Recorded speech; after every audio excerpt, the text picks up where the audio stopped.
नमस्कार, EMS TV में आपका स्वागत है। मैं हूं कंचन। आई नजर डालते हैं देश विदेश से जुड़ी कुछ प्रमुख खबरों पर।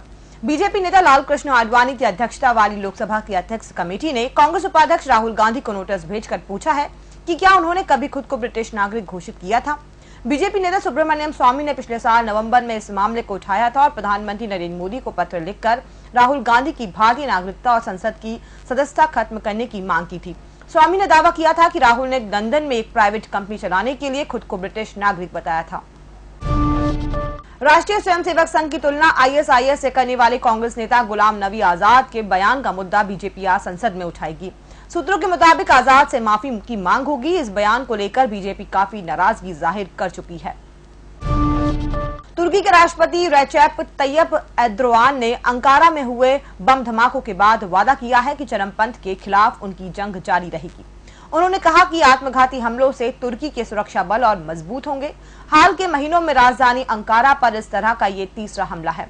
रविवार को अंकारा में हुए बम धमाकों में कम से कम 34 लोगों की मौत हुई है। नॉर्थ कोरिया, साउथ कोरिया और US के बीच जुबानी जंग तेज हो गई है। नॉर्थ कोरिया ने न्यूयॉर्क का दिल कहे जाने वाले मैनहट्टन को हाइड्रोजन बम से उड़ाने की धमकी दी है। वो साउथ कोरियाई आर्मी के साथ अमेरिकी की मिलिट्री एक्सरसाइज को लेकर खफा है। इस एक्सरसाइज के दौरान नॉर्थ कोरिया का एक सबमरीन लापता हो गया है।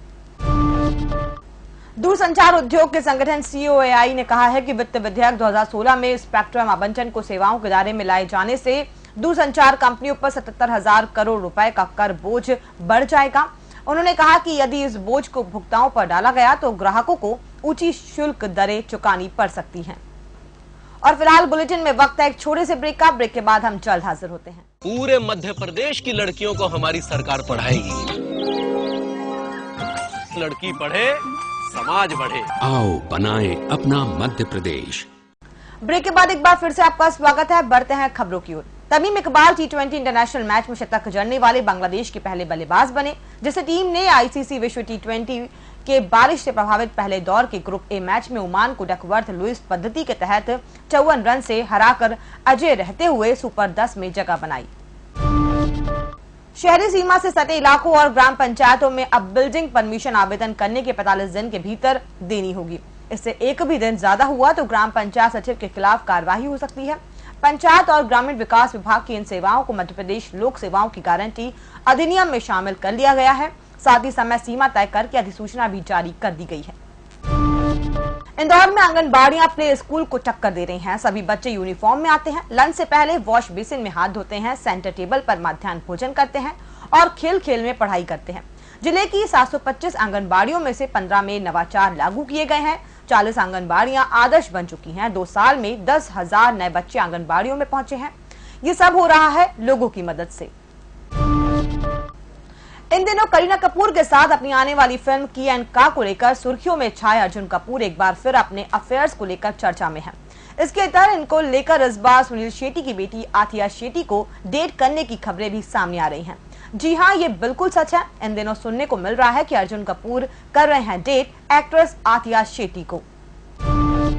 बॉलीवुड के शहंशाह अमिताभ बच्चन इन दिनों राजधानी दिल्ली की सड़कों पर बेफिक्र घूम रहे हैं। हैरत की बात यह है कि अमिताभ को कोई पहचान नहीं पाता है, क्योंकि वो बाहर निकलने से पहले एक नकाब पहन लेते हैं। अमिताभ सुजित सरकार की फिल्म की शूटिंग के सिलसिले में दिल्ली आए हुए हैं।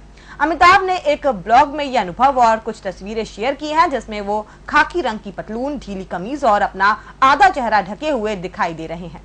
और फिलहाल इस बुलेटिन में इतना ही। और भी खबरों के लिए आप बने रहिए www.emstv.in के साथ। और इसी के साथ ही आप अपने स्मार्टफोन पर गूगल पे में जाकर EMS TV की ऐप भी डाउनलोड कर सकते हैं। नमस्कार।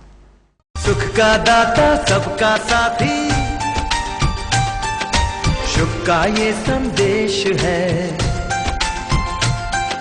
माँ की गोद, पिता का आश्रय, मेरा मध्य प्रदेश है। पूरे मध्य प्रदेश की लड़कियों को हमारी सरकार पढ़ाएगी। लड़की पढ़े, समाज बढ़े। आओ